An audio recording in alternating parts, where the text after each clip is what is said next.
proceed to the next type of factoring, which is difference of two squares. For example, x squared minus y squared. The first step is to form two binomials having the square roots of the first and the second terms. So first we need to write two separate parentheses. Get the square root of the first term and the square root of the second term. The square root of x squared is x, while the square root of y squared is y. Then we need to write the x in the two separate parentheses as well as the y.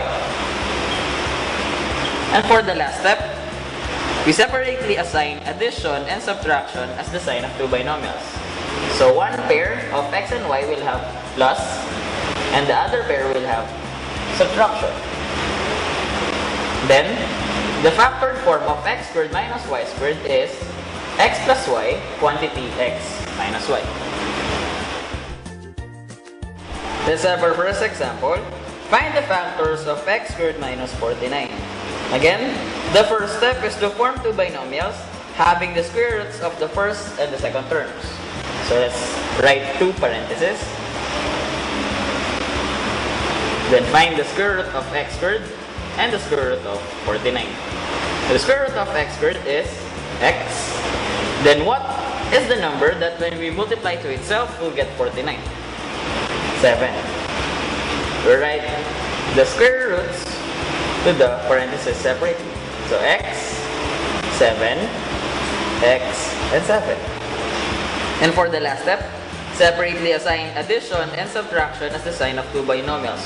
So one for x plus 7 and the other one is x minus 7. The factors or the factored form of x squared minus 49 is x plus 7, quantity x minus 7. Let's have our second example, 25m squared minus 49n squared. Again, the first step is to write two parentheses and find the square root of the first term and the second term. The square root of 25m squared is 5m, while the square root of 49n squared is 7n.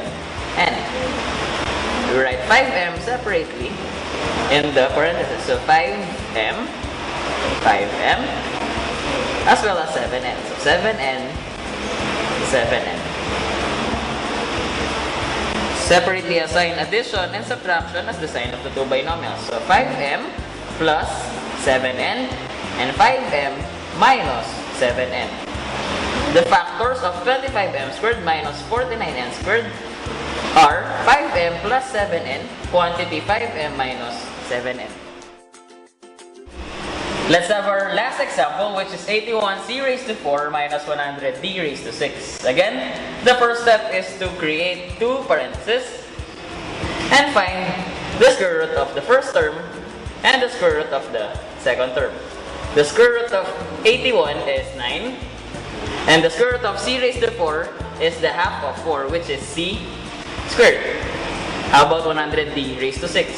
The square root of 100 is 10, and the square root of d raised to 6 is the half of 6, which is d cubed.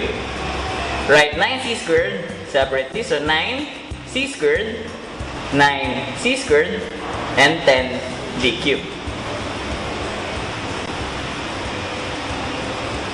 Then assign separately addition and subtraction. So 9c squared plus 10d cubed, 9c squared minus 10d cubed. The factors of 81c raised to 4 minus 100d raised to 6 is 9c squared plus 10d cubed, quantity 9c squared minus 10d cubed. Take note that in difference of two squares, the operation in the middle of the given should always be subtraction.